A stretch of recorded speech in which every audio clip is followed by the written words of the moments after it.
Hello everyone. BMS के student को ध्यान में रखते हुए हम ये नई लेक्चर सीरीज स्टार्ट कर रहे हैं जिसमें हम पहले प्राणवायु स्रोतस की व्याधि देखेंगे। मॉडर्न एंड आयुर्वेदिक दोनों टॉपिक कवर करेंगे। इसमें पहले देखेंगे सीओपीडी, उसमें एम्फाइजिमा क्रोनिक ब्रोंकाइटिस देखेंगे। इसमें पहले हम देखेंगे आज एम्फाइजिमा। सो रेस्पिरेटरी सिस्टम में अपर एंड लोअर रेस्पिरेटरी ट्रैक रहता है, तो यहाँ पे हम लोअर रेस्पिरेटरी ट्रैक देखेंगे पहले, जिसमें लैरिंग्स, ट्रकिया, ब्रोंकाई रहता है। माइन्यूट लेवल पे bronchial alveoli. Why it is important? तो emphysema is a disease of acinus, मतलब वहाँ पे एसिनस का डिस्ट्रक्शन होता है। What is acinus? The terminal bronchiole के आगे का जो पोर्शन है उसे एसिनस बोलते हैं, which includes respiratory bronchiole, alveolar duct and alveoli. Then so emphysema is a disease of acinus मैंने अभी बोला, तो वहाँ पे एल्वेलर वॉल डिस्ट्रक्शन होता है। So it is an abnormal permanent enlargement of air spaces distal to the terminal bronchioles, also destruction of their wall but no fibrosis. So यहाँ पे 3 Ds are important: distal, dilatation and destruction. distal तो distal terminal bronchioles से distal जो part है वो उसका ही dilatation होता है और डिस्ट्रक्शन होता है। So there are 3 types centriacinar, there are 4 types centriacinar, panacinar, paraseptal and irregular. The first type is centriacinar, जिसमें सेंट्रियासिनर में क्या है तो central part is affected. So centriacinar central और प्रॉक्सिमल। यहाँ पे इसका मेन कॉजेटिव फैक्टर रहता है स्मोकिंग। सेंट्रल और proximal part is affected, most common, and ये अपर लोब में देखा जाता है। The next is panacinar, entire part is affected, इसमें अल्फा 1 एंटीट्रिप्सिन डेफिशिएंसी रहती है। The next is septal, so distal most part को सेप्टा बोलते हैं, तो जहाँ पे सेप्टा अफेक्ट होता है तो उसको पैरासेप्टल बोला जाता है। And the last one is irregular, not central not distal, it is irregular. Positive factors में 90% स्मोकिंग है, air pollutions, in some cases occupation भी हो सकता है positive factor. And most important one more cause is deficiency of enzyme alpha 1 antitrypsin, which is a protein protecting the alveoli and leading to the panacinar emphysema. So यहाँ पे भी है alpha 1 antitrypsin deficiency. Alpha 1 antitrypsin is a protease inhibitor which is produced in the liver, secreted into the blood and diffuse into the lungs. So pathogenesis में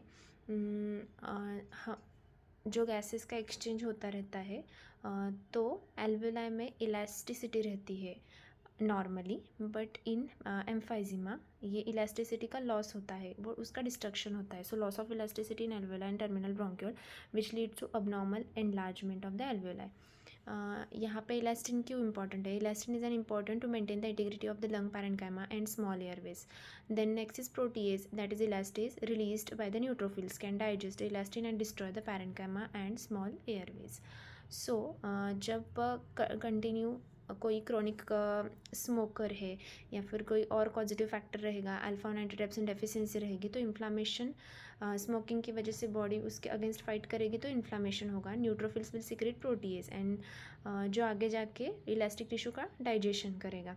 but normally healthy person में alpha 1 antitrypsin रहता है, तो ये protease की activity को inhibit करता है, सो फर्दर डिस्ट्रक्शन होता नहीं है। But in smoking and alpha 1 antitrypsin deficiency, protease digest करता है इलास्टिक टिश्यू को, which further leads to एम्फाइजिमा।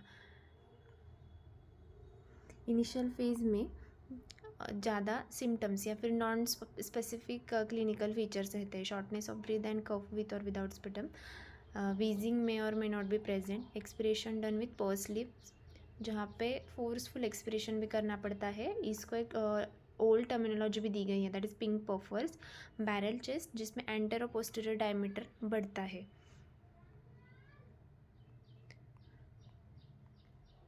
Grossly हम जब सीओपीडी देखेंगे तब हम वापस एम्फाइजिमा देखेंगे और सब इन्वेस्टिगेशंस भी देखेंगे। सो यहाँ पे अभी इन्वेस्टिगेशंस जब अटैक्स आएंगे सीओपीडी में, तो वहाँ पे सीबीसी में डब्ल्यूबीसी काउंट बढ़ा हुआ रहता है, ईएसआर सीआरपी भी बढ़ेगा। Most important is PFT, that is pulmonary function test, and ABG plain X-ray differential diagnosis के लिए इंपॉर्टेंट है। सीटी to confirm the presence or absence of emphysema. The next is management of emphysema primarily includes cessation of the smoking, because main causative factor smoking है 90%. So cessation of the smoking instantly and totally is the most effective treatment. Keeping away from the air pollutants is needed to diminish the severity. Next is oxygen therapy. यदि advance cases है तो उनमें O2 काफ़ी patients को घर पे भी O2 cylinder रखना पड़ता है. Then regular exercise may help to improve the quality of life. Also, medications such as anti-inflammatory medications including corticosteroid and bronchodilators may help in decreasing the symptoms. इसमें हम वापस COPD में डिटेल में investigations and management देखेंगे. सो